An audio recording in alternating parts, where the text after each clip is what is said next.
Hello everyone and welcome back to Beyond the Apex. In today's episode we're going to be talking about the British Grand Prix. Now a very special one, obviously me and Sam's home race, so let's get into it. Obviously I'm going to put this out there now that obviously we are bringing it to you a bit later, but that is purely because we've both been so busy. Sam's been away and I was actually at the British Grand Prix. And then literally 2-3 days after, not even that, I was on the way to Rome for the Formula E race. So we've literally had no time, but it's okay because the next episode that you're going to get from us, we're going to be back together, we're going to be reunited, so don't panic, we are back on the grind of the podcast. So yeah, let's talk about the British Grand Prix. An amazing weekend for especially all you McLaren fans out there. Let's just put that there. Right, hello and welcome to my section of the podcast today. So, if you watch the race, you'll know that I will be very, very happy with this podcast. And mainly because of the fact that both in F1 and F2, the drivers and teams that I support did incredibly well for both their championships and in the races as well. But if I firstly talk about the race, so what a race it was. Honestly, both the race and qualifying were unbelievable. So many cars in it. Obviously the gap to P1 was closer, and just everything was happening everywhere, and it was unbelievable to watch. And the racing as well, the actual quality of the racing was spectacular. And I might just have to preface, I was actually able to watch the whole race this weekend. Thanks to my fellow volunteers here, they were able to kind of cover my shift whilst I watched the start of the race, because of the fact that McLaren were 2 and 3. But I'll go on to raving about McLaren later. I'm sure Abby would have said that I'm going to be raving about them for most of the podcast, but I won't. I'll try not to. But yeah, obviously, as you can see, this is the second podcast I've filmed in Spain. This will be the last podcast I film in Spain as well, because I'm leaving on Saturday, but yeah, let's get into it. So firstly, I think talking about the regulations, the regulation change obviously last year, many people were saying that it didn't work because Max was just dominating everything, and Toto Wolff said something very, very kind of telling this weekend, that actually if you take Max out of it, the regulations have worked perfectly. The mix of teams being at the front from P2 to P5 is massive. Obviously their racing is incredibly close, and yeah, I mean, if you actually take Max out of it, this championship would be incredible. But obviously Max is just in another league right now in that Red Bull. But I do think talk of regulations not working is completely rubbish. So qualifying top 5, we had Max, Lando, Oscar, Charles and Carlos. Obviously quite different to what we normally have. We've got Red Bull obviously dominating qualifying, and then we had 2 McLarens and 2 Ferraris, both dominating the timings, and it was quite impressive to see. But we already knew obviously McLaren were bringing upgrades to the weekend, so we obviously, all the fans out there really hoped that we'd actually see some improvements, you know, for pace, and finally we did. I know Sam will have said enough about this but yes, it was so good to see McLaren up there. And obviously coming in terms of the race, you know, we had 2 Brits on the podium. You can't really complain. The British Grand Prix, it just feels amazing.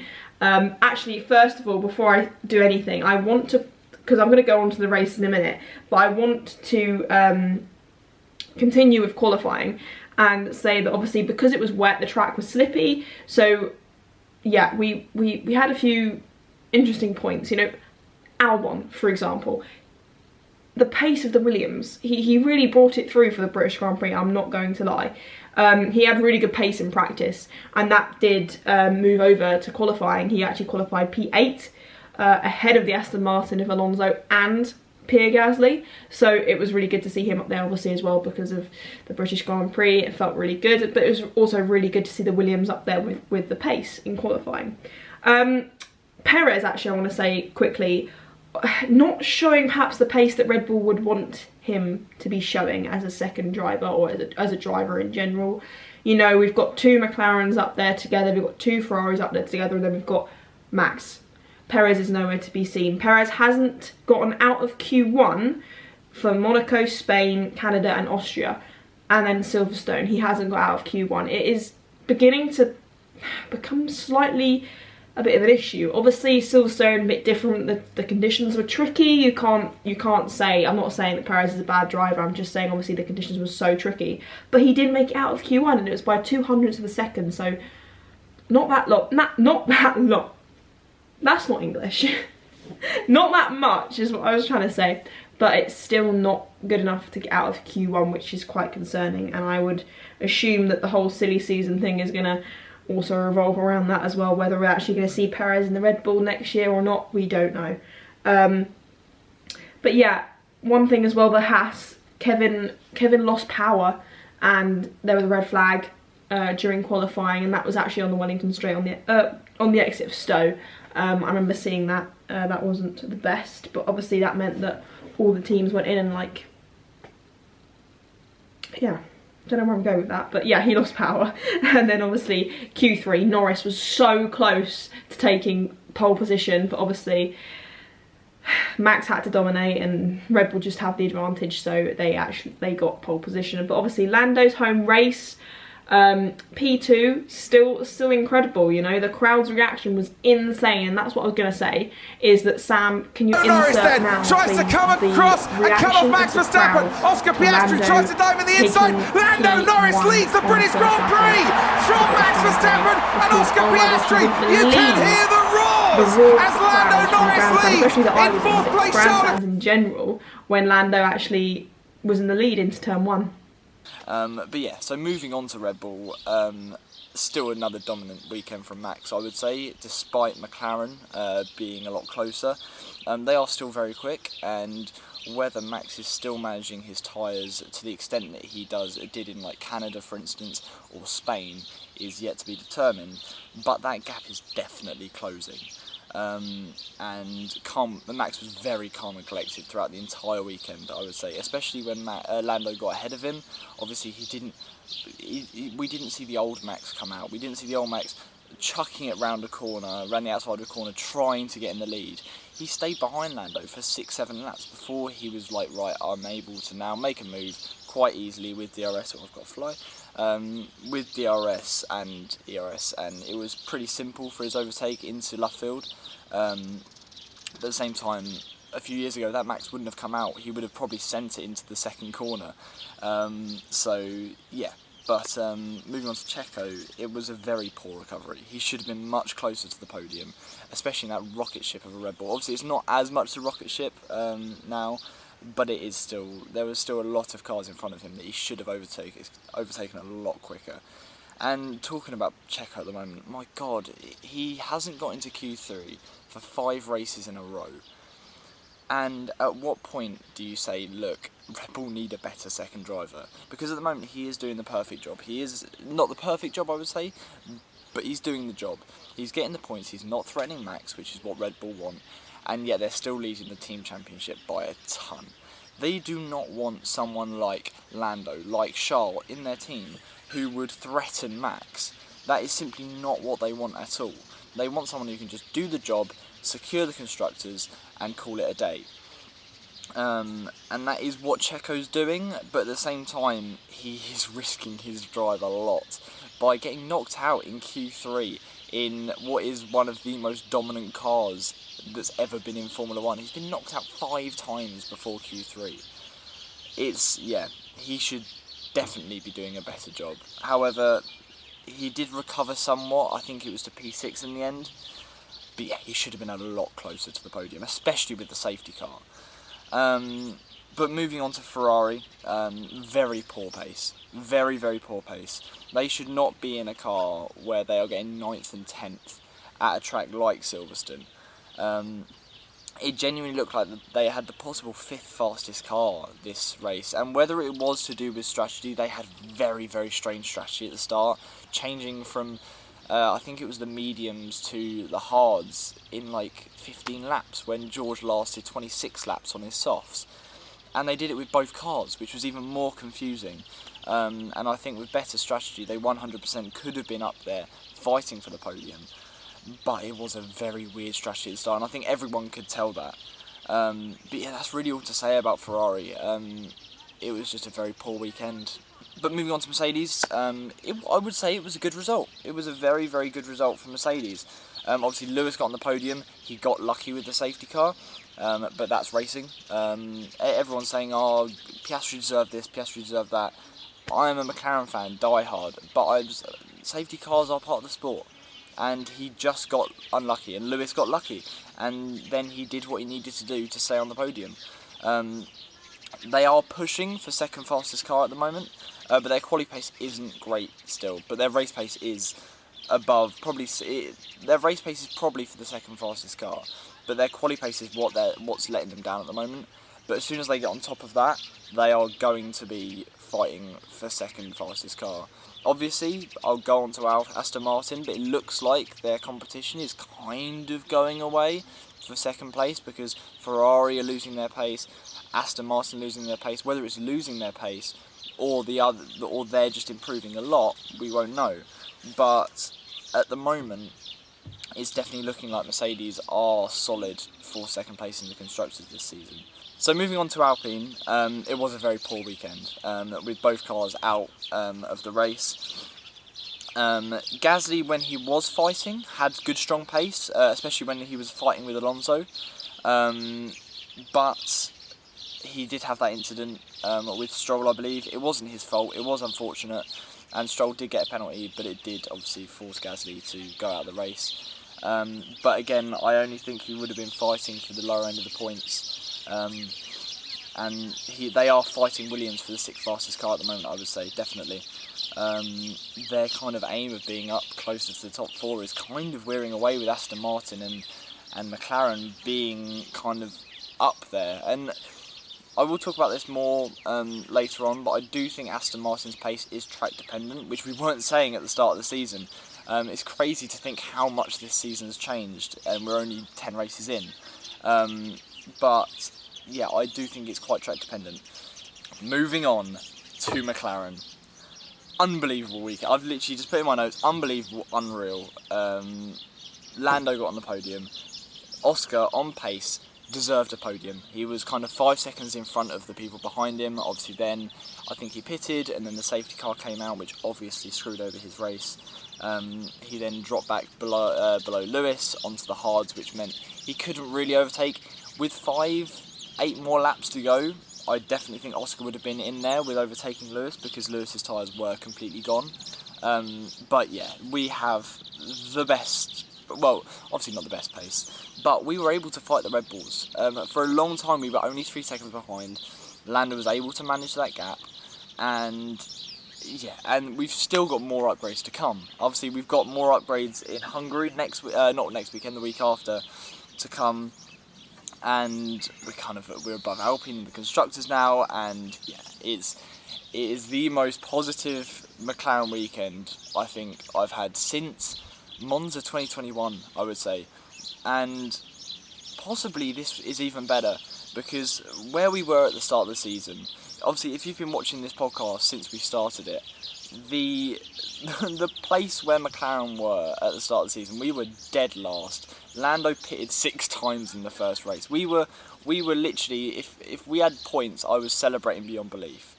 And the fact that we were racing in this race, P2 and P3 on merit, completely on pace, what a turnaround. It's kind of like the turnaround that Aston Martin had at the start of the season. It's unbelievable. And I would also like to say, the decision to drop Danny Rick was a master move from McLaren, because I can guarantee you that if Danny Rick was still in this car, he would not have been fighting in the podium positions. He just wouldn't have been. He probably would have been knocked out in Q2. And obviously loads of people support Danny Rick, and I get that, and he is a fantastic driver, but the decision to follow Oscar and get that contract sorted so that we had Oscar this year was a masterstroke, because Oscar drove a fantastic race. We have to remember, he is still a rookie in this sport. It is his 10th race in Formula 1, and he was fighting Lewis Hamilton. He was literally in the podium places on merit in his rookie season in a McLaren. And yeah, Oscar had a fantastic drive and was unlucky, but that is the sport, as I said earlier. But if this McLaren keeps its pace, I definitely think we can see Oscar in the podium positions, 100%. And if he doesn't get a podium by the end of the season, I'd be very, very surprised. But I've put here, talk about McLaren out of Beckett's. That was the reason we were so quick and could also keep people like Lewis behind. Because our downforce in the Beckett section was just unreal. And it meant that I was watching the gap from the start of Beckett's to the end of Beckett's, from Lando to Hamilton. And it was always 3/10 at the start of Maggots, and it was about 8/10 by the end of Beckett's. And that really kind of enabled us to then not be overtaken on the straight. And it kind of reduced the fact that the McLaren is a draggy car, but we've got so much downforce in this car now that it's just a rocket ship in the corners. And yeah, and that probably is the reason why Red Bull is a little bit quicker at the moment, because they have still got that straight line speed, but it is looking up for McLaren, and I cannot wait to see what happens. Right, so moving on to Alfa Romeo now. I feel like we've said this a lot on the podcast, but it was just poor pace all weekend. They had no race pace or quali pace. I think they both got knocked out in Q1. Both Bottas and Zhou. Bottas actually did better than Zhou for once. I think he was driving better. He was kind of in that P13, P14 area, while Zhou was around P17 throughout the entire race. Obviously, it's a little bit difficult to track them throughout the entire race, but I think that's roughly where they were. But yeah, it's just that car just has no pace, and it is kind of fighting to not be the slowest car with AlphaTauri, which we'll move on to later. But yeah, it just... there's nothing to say for Alfa Romeo at the moment. They'll be fighting to get off of P10 in the Constructors, plain and simple. That's all they're going to be fighting for this season. And then obviously they're going to move to Sauber next season, and who knows what's going to happen with that team. But it was a very, very poor weekend once again. But changing the mood, Alfa Romeo means it's my chance to speak about Théo Pourchaire. And my God, what a weekend! What a weekend for Théo Pourchaire and ART. If you didn't see, so Théo Pourchaire got P2 in the sprint race, Vesti got P1, which meant he did drop points to Vesti again. However, in the feature race, Vesti had an incident, which meant that he had to go out, and Théo made a fantastic recovery from, I think, so he qualified P7. He then went down to P10 at the start of the race, with Vesti going up to P7, and at this point my head was in my hands. I was like, oh, we've screwed it again, Vesti's going to create more of a lead. However, Théo made a fantastic recovery to P3.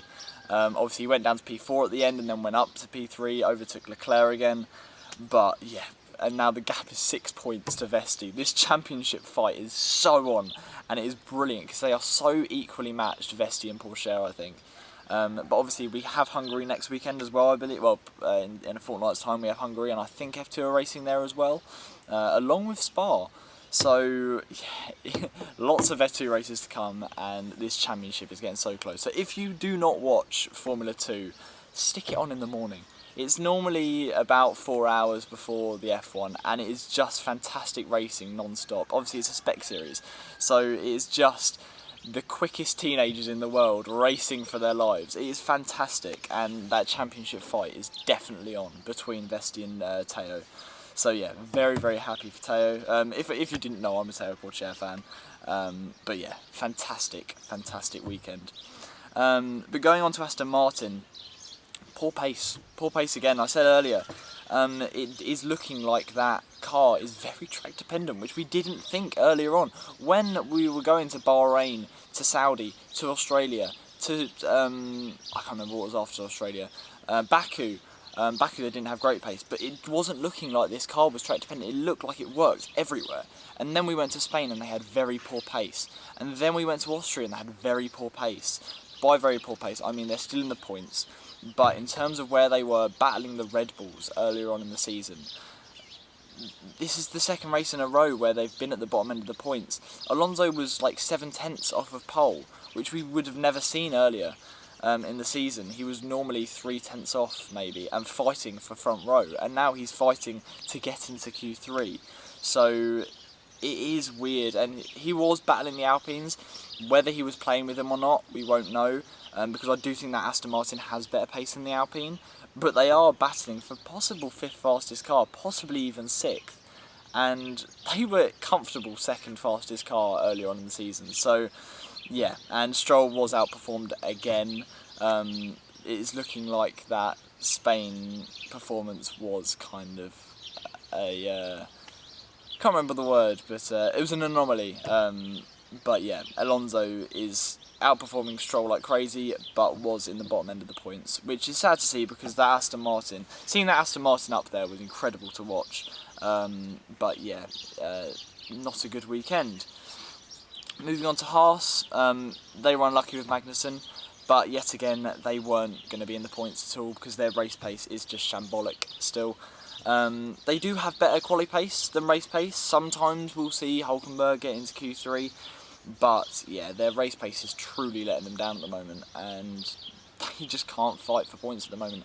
They are fighting for normally P18 to P15, and that's not where we want to see Haas, because it's great to see them in the points, celebrating obviously Nico getting P2, qualifying P2 in Canada, obviously then being dropped back, but still. Seeing stuff like that with Haas is kind of like a fairy tale, but then we are brought straight back down to reality with weekends like this. AlphaTauri, another team with no pace once again. Yuki still did better than Nick, and I do think Nick had a good race. He was only a couple positions behind Yuki, but at the same time at the start he was on the softs and then dropped back from Yuki. It's getting more difficult to kind of justify him, and also we have got possible talk from Helmut that he might be replaced after the summer break. I think he said a kind of quote that said, is Nick going to be replaced by Zandvoort? And Helmut simply responded with, when is Zandvoort? So that is an extreme denial. We could see Nick replaced.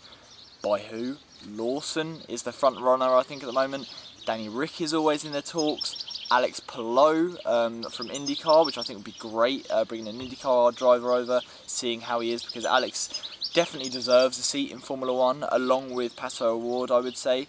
But yeah, it is not going well for Nick, and he needs to get a point fast to kind of prove that he should stay in Formula 1.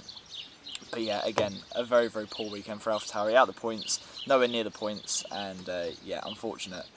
Now, firstly, I feel like I have to mention the biggest piece of F1 news going into the Hungarian Grand Prix next weekend. No, this weekend coming, but next weekend to you.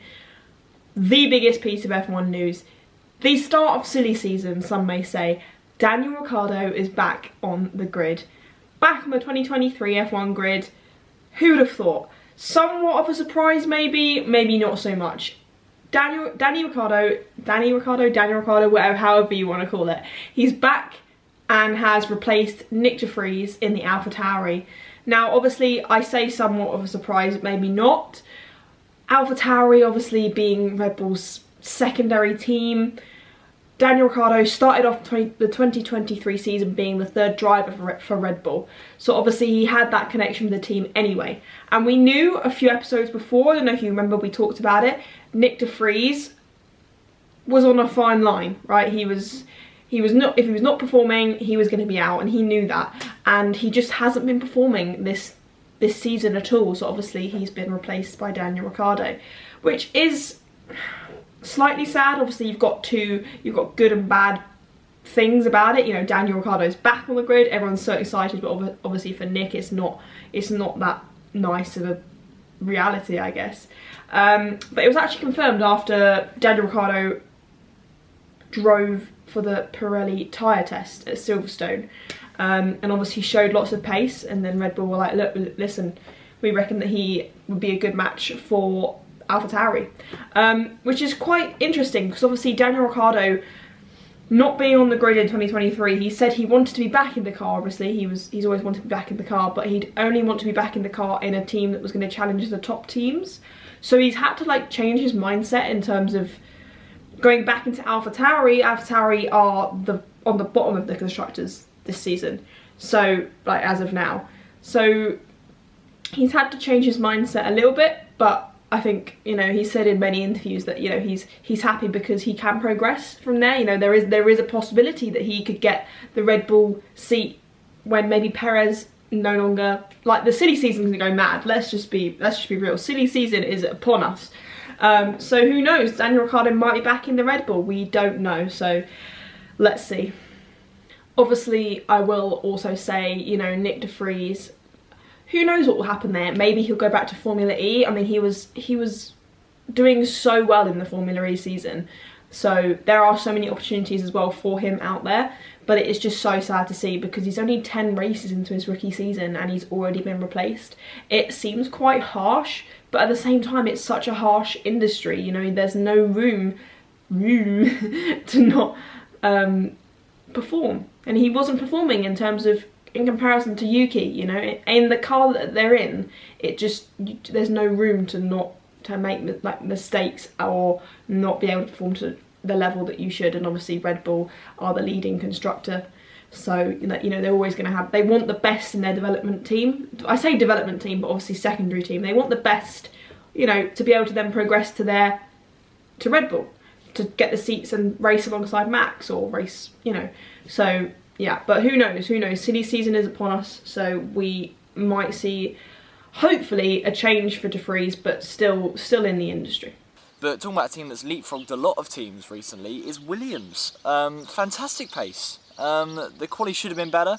When Alex Albon is disappointed with P8 in a Williams, it shows that car is improving fast, and they are having upgrades, and it is working better. And it is a bullet in the straights, quite frankly. I remember in practice, it was kind of, Alex was always up there in kind of P3, and in the straights, both the Williams were the quickest. And they are kind of fighting for possible 6th fastest car at the moment with Alpine.